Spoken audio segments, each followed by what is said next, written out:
இந்த விடுதலை உணர்வு என்பது வெள்ளையர்களை எதிர்த்து போராடுவது என்பது ஏதோ 20ஆம் நூற்றாண்டு 19ஆம் நூற்றாண்டின் இறுதியிலே வந்ததைப் போல ஒரு தோற்றம் வரலாறு எழுதப்படுகின்றது. வரலாறு எழுதப்படுவதை பொறுத்து தான் அது அடுத்தவர்களால் நம்பப்படுகிறது. தமிழ்நாட்டில் திலகரின் பெயரால் திடல் வைத்திருக்கிறோம். நேதாஜி சுபாஷ் சந்திர போஸின் பெயரால் சாலைகள் வைத்திருக்கிறோம். கஸ்தூரிபாய் காந்தி மருத்துவமனை என்று காந்தியினுடைய மனைவியின் பெயரால் மருத்துவமனை வைத்திருக்கிறோம். கமலா நேரு பூங்கா என்று நேருவினுடைய மனைவியின் பெயரால் பூங்கா வைத்திருக்கிறோம். நான் கேட்கிறேன், எங்காவது வடபுலத்திலே வாவு சிதம்பரனார் சாலை உண்டா? பாரதியார் தெரு உண்டா? யாருக்காவது வீரபாண்டிய கட்டபொம்மனை தெரியுமா? தயவு செய்து சொல்லுங்கள். ஏன் புறக்கணிக்கப்பட்டோம்? கேட்க வேண்டியது யார்? நாம் தான். நாங்கள் ஒரு மாநில கட்சி தான், திராவிட முன்னேற்ற கழகம். ஆனால் எந்த நிலையிலும் இந்த நாட்டுக்கு போராடியவர்களை நாங்கள் கைவிட்டதும் இல்லை, அடையாளம் காட்ட தவறியதும் இல்லை என்பதை நான் பேருவகையோடு சொல்கிறேன். வீரபாண்டிய கட்டபொம்மனை வடபுலம் அறியுமா? இங்க இருக்கிற யாருக்காவது தெரியுமா? நான் வேதனையோடு கேட்கிறேன்.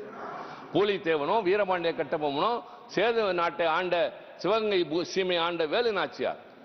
அன்றைக்கு வேலுநாச்சியார் அவர்களுடைய படைக்கு ஒரு கட்டத்தில் பின்னடைவு ஏற்படுகின்றது.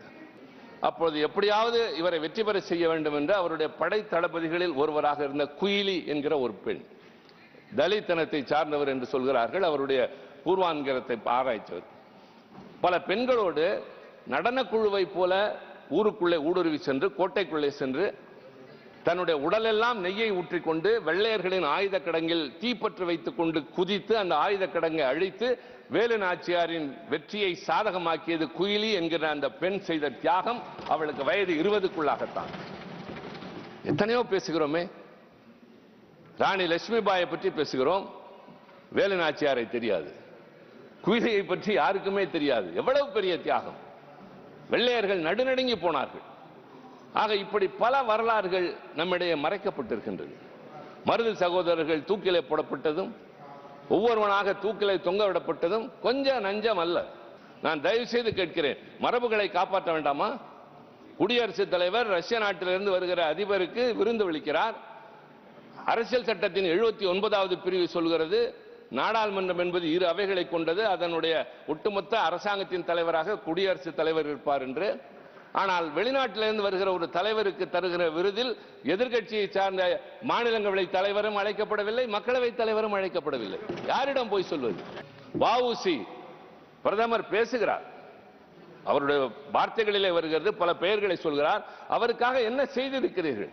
அடுத்தவர்களை குறை சொல்வதோடு அல்ல. செக்கிழுத்து வெளியே வந்து சக்கையாக விழுந்தார். சிறையிலே அவரை போலவே சென்ற வீரன் சுப்பிரமணிய சிவா வெளியே வந்த போது தொழுநோய் வந்து செத்தார். என்ன தந்தது இந்த நாடு அவர்களுக்கு? அதைத்தான் கேட்டேன். நாங்கள் வைக்கிறோமே வடபுலத்தில் இத்தனை பெயர்களை, இவ்வளவு மரியாதை தருகிறோமே, இங்கே பாடியவர்களுக்காக போராடியவர்களுக்கு நீங்கள் எங்களை பற்றி தெரிந்தாவது கொள்கிறீர்களா? குறைந்தபட்சம் உங்கள் பாடத்திட்டத்திலாவது சொல்லித்தாருங்கள், சிபிஎஸ்இ பாடத்திட்டத்தில் இப்படி எல்லாம் தலைவர்கள் வாழ்ந்திருக்கிறார்கள் என்று. திருவனந்தபுரத்திலே குமரி பக்கத்திலே பிறந்த செண்பகராமன் பிள்ளை முதலாக ஜெய்ஹிந்த் என்ற முழக்கத்தை உருவாக்கியதே செண்பகராமன் தான். யாருக்குமே தெரியாது. எம்டன் குண்டு என்று கேள்விப்பட்டிருப்போம்.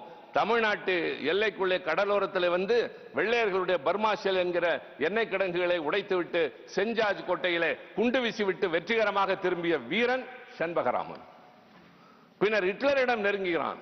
ஹிட்லருக்கு இவன் மீது ஏகப்பட்ட மரியாதை. அவரிடம் அவன் பேசுகிறான், என் நாடு விடுதலை அடைய வேண்டும், நான் அதற்காகத்தான் இவ்வளவு தொலை வந்தேன். அந்த நேரத்தில் ஹிட்லர் சொல்கிறான், இந்தியர்கள் சுய ஆட்சிக்கு தகுதியற்றவர்கள் என்று சொல்கிறான். இதை கேட்டு கேள்விப்பட்ட செண்பகராமன் கொந்தளித்து போய், நீ பேசியது தவறு, மன்னிப்பு கேள், அந்த மன்னிப்பையும் எழுத்து மூலமாகத்தா என்று கேட்கிறார். வேறு வழி இல்லாமல் அன்றைக்கு செண்பகராமனுக்கு மக்களிடமிருந்த செல்வாக்கை உணர்ந்த ஹிட்லர், அவைத்தலைவர் அவர்களே, பல பேர் தெரிந்து கொள்ள வேண்டும், ஹிட்லர் முதலாக தலை வணங்கி மன்னிப்பு கடிதம் எழுதியது தமிழனாகிய செண்பகராமனுக்கு. எதற்காக?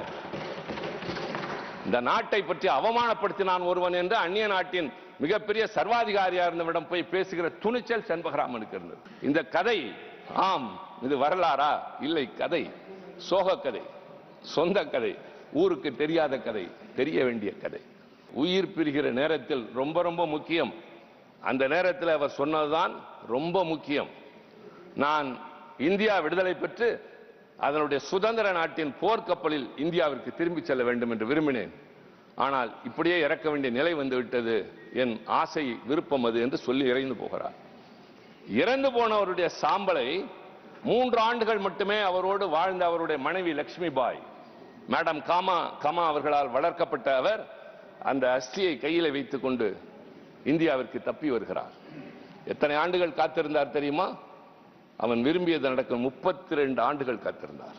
திருமதி இந்திரா காந்தி அம்மையார் பிரதமராக ஆனவுடன் அவருக்கு எப்படியோ அந்த செய்தி வந்து அதன் மூலமாக அந்த அம்மையார் அவருடைய தியாகத்தை பாராட்டுகின்ற அளவிற்கு INS டெல்லி என்கிற கப்பலில் மும்பையிலிருந்து குமரிமுனைக்கு திருவனந்தபுரத்திற்கு அவருடைய அந்த அஸ்தியை அனுப்பி கரமனை ஆற்றிலே கரைக்க செய்த கடமையை அவர் ஏற்று செய்தார்.